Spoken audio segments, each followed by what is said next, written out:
E para que possamos iniciar a nossa palestra, por favor, fechem seus olhos. Nós agradecemos, amado Pai, por esta oportunidade. Agradecemos a receptividade dos amigos espirituais que nos acolhem e iniciam a doação fluídica, iniciam a doação das suas inspirações que são tão enobrecidas e nos favorecem para que possamos caminhar a Ti. Agradecemos também à equipe de trabalhadores encarnados que atuam neste local, favorecendo a nossa entrada. Senhor meu Deus, que seja possível contar com o amparo de meu mentor Erasmo Gurgel e que tudo transcorra com paz e harmonia, que possamos ser servos e, em nome de Jesus, possamos realizar o trabalho de luz. Graças a Deus, graças a Jesus. A palestra de hoje tem como tema como e onde adorar a Deus. Nós iniciamos no no Livro dos Espíritos, questões 649 até 658, sobre a lei de adoração. E os Espíritos explicam para Kardec que a adoração é quando nós elevamos o nosso pensamento a Deus. Através dela, o homem aproxima a sua alma de Deus. Isso está contido na lei natural. É uma lei natural porque existe em todos os povos, sob diferentes formas.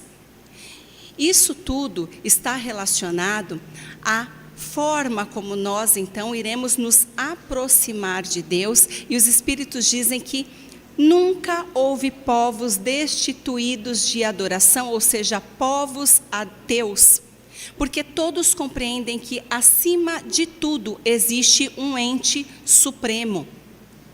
Eles também esclarecem que quando o homem compreende a sua fraqueza, ele se curva diante daquele que pode protegê-lo. E Kardec questiona, dizendo: precisa de manifestação exterior? Será que eu preciso gritar das praças públicas o quanto eu amo o Senhor meu Deus? Eu preciso dar provas diante de todos vocês do quanto eu sou agradecida por tudo que Ele faz em minha vida? E os Espíritos dizem que a verdadeira adoração é a do coração. Deus, o nosso Pai, Ele sabe tudo que existe dentro de nós. Ele observa todas as nossas ações, aquelas particulares, aquelas pequeninas. Ele sabe o que trazemos dentro de nós. Então, não faz diferença nenhuma a forma como eu exponho isso diante de todos, porque Deus reconhece o que sinto por Ele e a gratidão que trago dentro do meu coração. Mas os Espíritos dizem a Kardec que a manifestação exterior, ela pode ser útil para dar o bom exemplo. A forma como nós demonstramos o respeito e o amor ao Pai também movimenta os nossos familiares. Isso faz com que as outras pessoas também se sintam atraídas pela força de Deus, se curvem diante dele e passem a adorá-lo. Mas eles dizem que, se isso estiver sendo feito apenas por afetação e amor próprio, desmentindo com o proceder a piedade, mau exemplo dão e nem sabem o mal que estão causando. Então, Kardec diz: mas como adorar? E os Espíritos explicam: Deus, Ele gosta, Ele prefere aqueles que o adoram com sinceridade, do fundo do coração, fazendo bem, evitando o mal, aqueles que julgam honrá-lo com cerimônias que não os tornam melhores com seus semelhantes. Então dizem que a prece, ela será sempre agradável a Deus quando for dita do fundo do coração, porque para Deus a intenção é tudo. Então vejam, esta frase, a intenção é tudo, já nos coloca então diante da nossa posição perante Deus. Porque está relacionada com os nossos sentimentos mais íntimos, com tudo que eu creio. Não é só o que eu digo para as pessoas, para as minhas filhas, a minha família, mas é o que eu estou sentindo diante de Deus, mas principalmente sentindo diante dos meus semelhantes.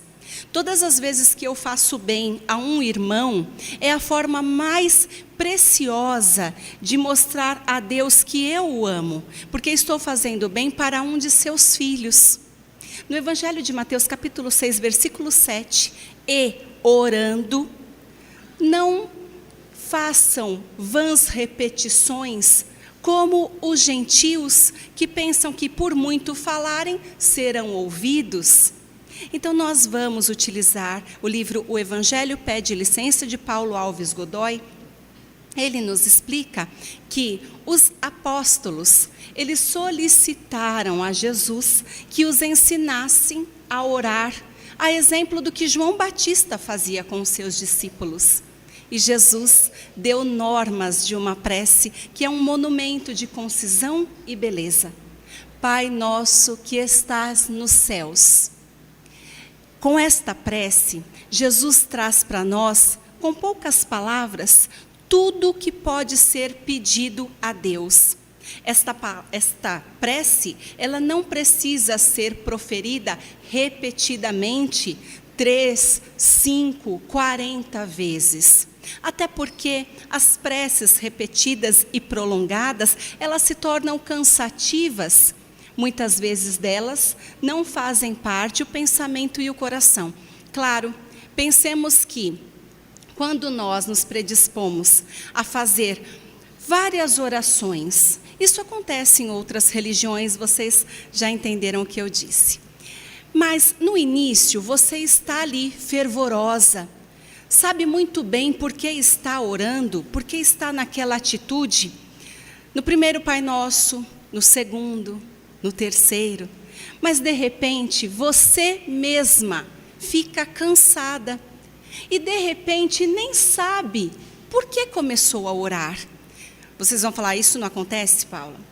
Eu tenho uma paciente antiga já, um amor de criatura, e ela falava, agora eu vou rezar o terço. E às vezes eu chegava para fazer a fisioterapia, e ela falava, não posso, você vai ter que esperar que eu estou no meio do terço. Claro que eu respeitava. Ficava ali de ladinho, observando a paciente, e eu percebia que em determinado momento ela começava a pescar. Ela dormia. E aí eu ficava quieta, com todo respeito. Ela balançava a cabeça e despertava e voltava para a prece. Mas vejam, até que ponto ela volta consciente de tudo o que está fazendo, sabendo perfeitamente bem em que palavra parou durante a prece. Então, o que este escritor quer dizer para nós é que basta uma vez, mas que esta vez seja de toda a entrega, de todo o coração, que seja realmente eficaz, que você consiga mobilizar os seus fluidos mais íntimos, que você vibre durante esta prece, que você consiga acessar o Criador de tanto que você se elevou. Esta uma vez será suficiente, mas se houver entrega. Outra coisa, Erasmo diz, mas isso também acontece quando oram uma vez apenas, principalmente antes de dormir, e aí já estão ajeitados na cama, e de repente, Pai nosso que estais no céu, e puf, já foi para outro mundo. Já não sabem mais por que estavam orando. Então, independente do número de vezes, nós precisamos nos entregar durante a prece. Aí sim, ela será realmente eficiente. Ele ainda continua dizendo que Jesus lembrou que um fariseu e um publicano foram ao templo para orar. O fariseu era considerado um homem respeitável, virtuoso, mas ocultava costumes dissolutos. Ele então olhou para o céu e disse: ó Deus, dou graça, porque não sou como os demais homens, injustos e adúlteros, e nem como este publicano, jejuo e dou o dízimo, como se isso fosse o suficiente para entregar uma alma purificada a Deus. Já o publicano, que era considerado como um homem corrupto e de maus pendores, porque ele recolhia os impostos e todos os judeus os amaldiçoavam. Este, compreendendo quem realmente era, compreendendo como devia se curvar diante do Senhor, não conseguia nem mesmo olhar aos céus, batia no peito dizendo: ó Deus, tenha misericórdia de mim, que sou pecador. Este saiu do templo justificado, porque Deus ouviu a sua prece. Foi com tanta força, foi com tanto empenho, ele se elevou tão submisso, que esta prece chegou ao Criador. Porque todo aquele que se humilha será exaltado, criança. É minha filha. Minha filha. Nos lembraremos também que Jesus estava no Horto das Oliveiras. E Jesus, sabendo que seu martírio estava próximo, se entregou à prece diante do Criador e diz: ó Pai meu, se for possível, afasta de mim este cálice, mas que seja feita a tua e não a minha vontade. É um trecho lindo, porque Jesus mostra que ele conhece, ele reconhece todo o sofrimento que estaria prestes a chegar. Mas ele ainda pergunta ao seu Pai amado: será que é necessário passar por tudo isso? Jesus, claro, compreendia o valor da sua prece. Ele tinha uma rogativa justa, mas a sua prece foi indeferida. Vejam, isso é muito importante, porque muitas vezes as nossas preces também são indeferidas.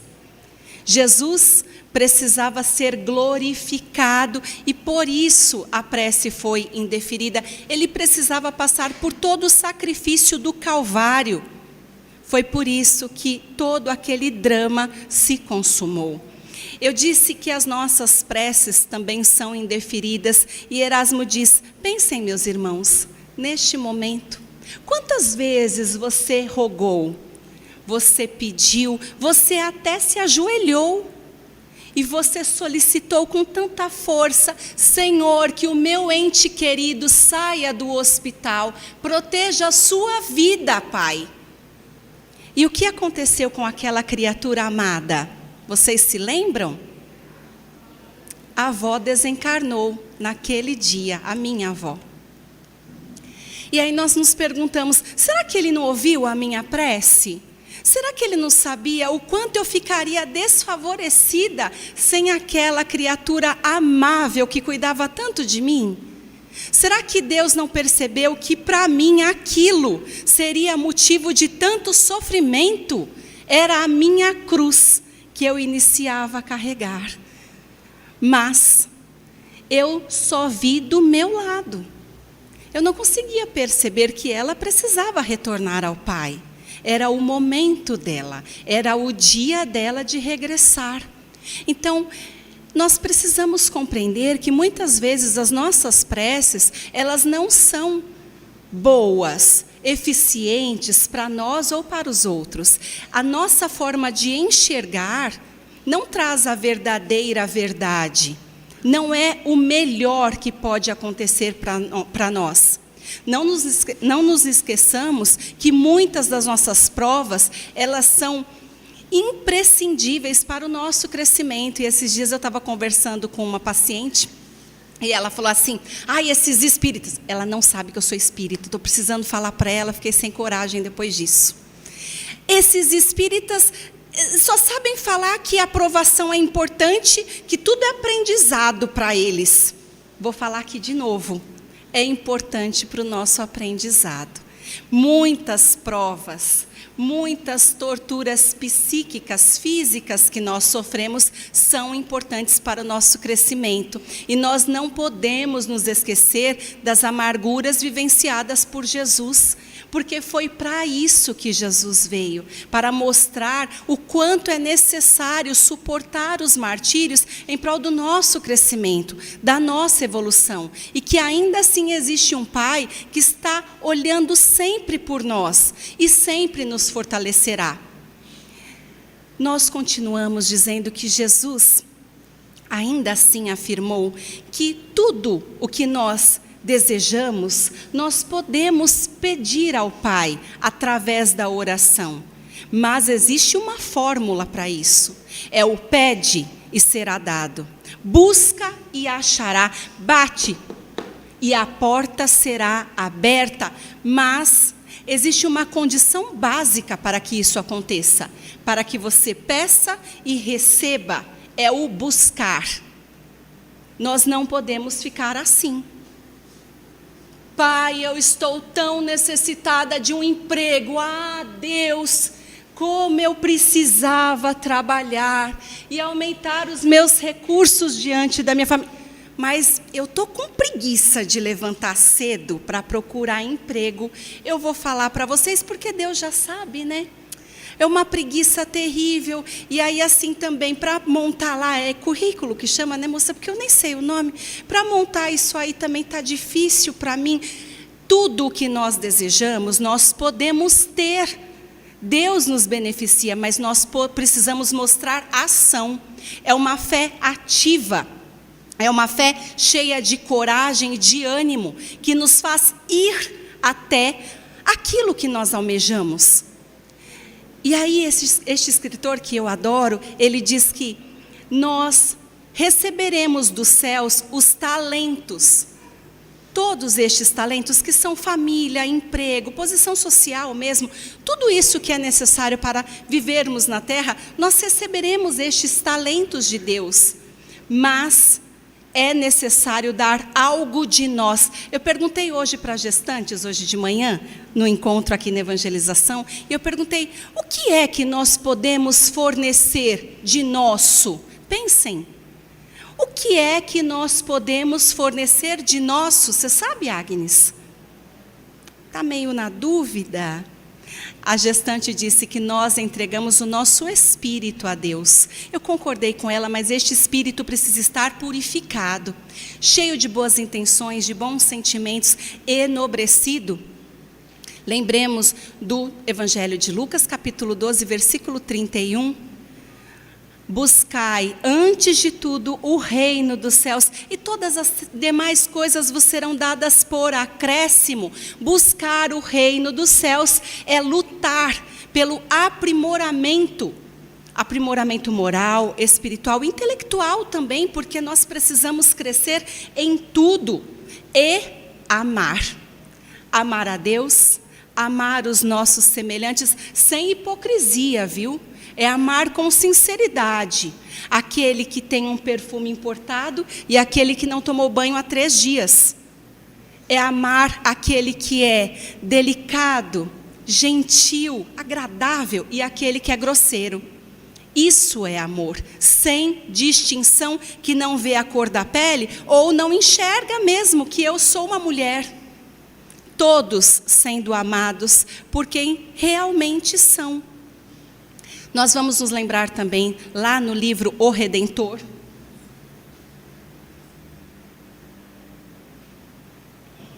Edgar Armond nos traz aquele trecho onde Jesus está diante do poço de Jacó, lá na Samaria. E ele vê se aproximando a mulher samaritana, ela vai retirar água do poço. Ela observa Jesus e logo percebe que se trata de um judeu, gente inimiga da sua raça. Ela retira a água do poço e Jesus lhe pede água para beber. Ela, meio assim, entrega a água para Jesus e ele diz que aquele encontro para ela representa a felicidade, porque ele tinha poder de dar para beber uma água cujo poço nunca secava e vertia para a eternidade. E ela pergunta: mas que água é esta? E ele diz: a água da vida imortal do Espírito. E ela pergunta: como? Onde nós devemos adorar a Deus? Em Jerusalém ou no templo? Já que eles construíram um templo próprio para não passarem por Jerusalém, já que estavam sempre brigando com os judeus. E Jesus diz: não existem lugares especiais, mas em toda parte.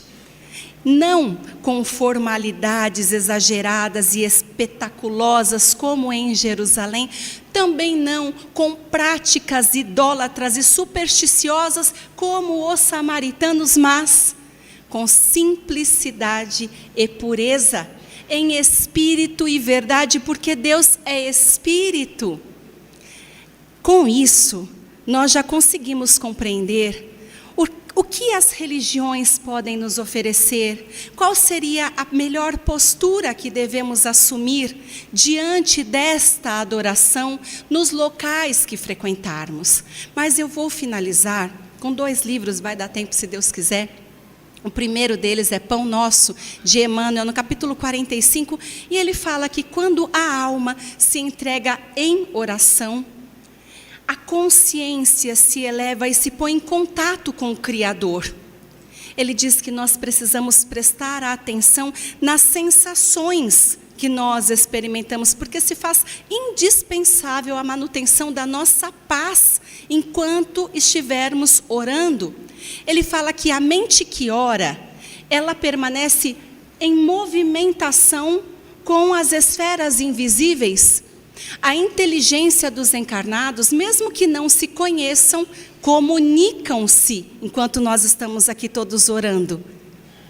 E ele ainda afirma que é imprescindível que estejamos ligados às zonas mais altas, na hora que estivermos fazendo nossos apelos, nossos pedidos, nossas solicitações.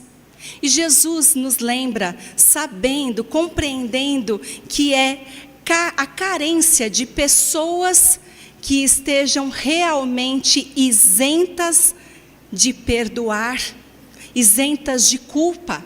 Ele diz: e quando estiver orando, perdoe. Com isso tudo nós trazemos a primeira reflexão. Como orar? Nós precisamos limpar este coração. Se ele estiver cheio de ressentimentos, mágoas e iras, nós não conseguiremos nos elevar e fazermos nossas solicitações às zonas mais altas. Se eu não me elevo, eu vou ficar com as zonas inferiores. E estes apelos, além de não chegarem a Deus, segundo Erasmo, podem estar ligados aos espíritos inferiores. Portanto, é imprescindível melhorarmos para nos entregarmos à prece. O último livro para a segunda reflexão é Jesus no Lar, de Neio Lúcio, também através do Chico. Ele diz que o lar diante do mundo é a primeira escola, é o primeiro templo da alma. Como seria possível a comunidade ser segura e tranquila se o lar ainda não se aperfeiçoou? A paz do mundo começa dentro de casa, em cada lar. E ele nos lembra que Jesus, estando na casa de Pedro, convidou seus familiares para uma palestra edificante, para uma meditação elevada, e começou ali o primeiro culto cristão no lar. E a segunda reflexão é: onde orar? Nós podemos fazer isso aqui, no ônibus, no trabalho, mas é imprescindível orarmos dentro dos nossos lares.